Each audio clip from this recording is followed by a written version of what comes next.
안녕하세요. 루카스입니다.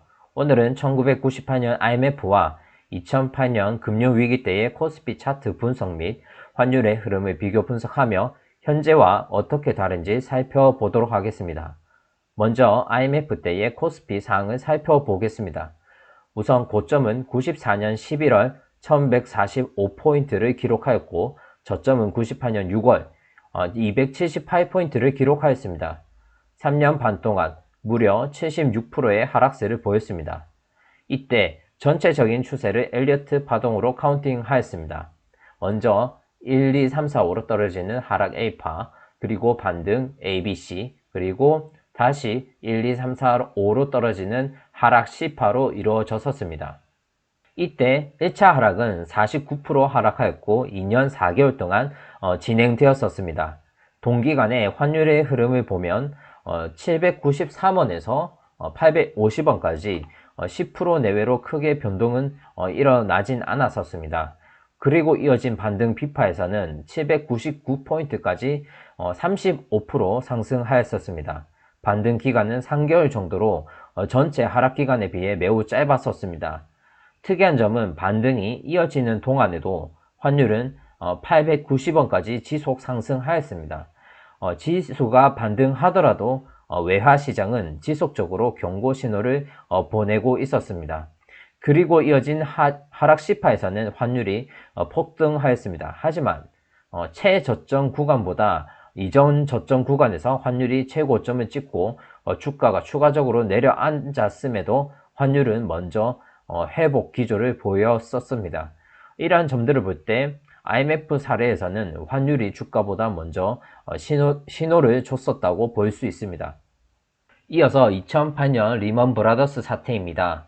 우선 고점은 2007년 10월 2084포인트를 기록하였고 저점은 2008년 10월 886포인트를 기록하였습니다.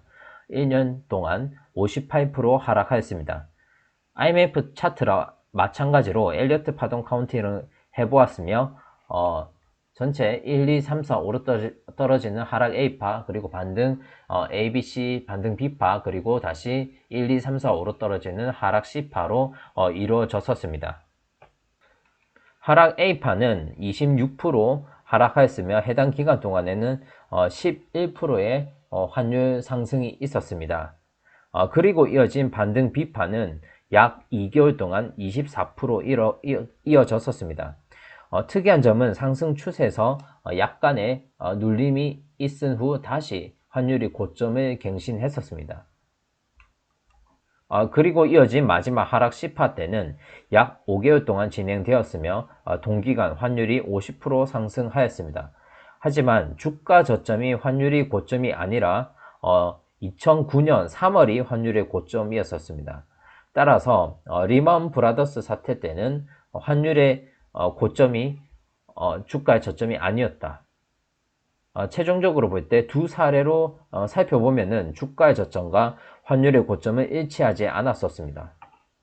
그리고 이어진 현재 추세입니다. 현재 차트는 고점은 21년 7월 3318포인트였으며 저점은 22년 7월 2277포인트였습니다. 이 기간만 보면 벌써 리먼 브라더스와 조정기간은 동일합니다. 해당 저점이 최저점이냐 아니냐에 따라 카운팅이 달라집니다.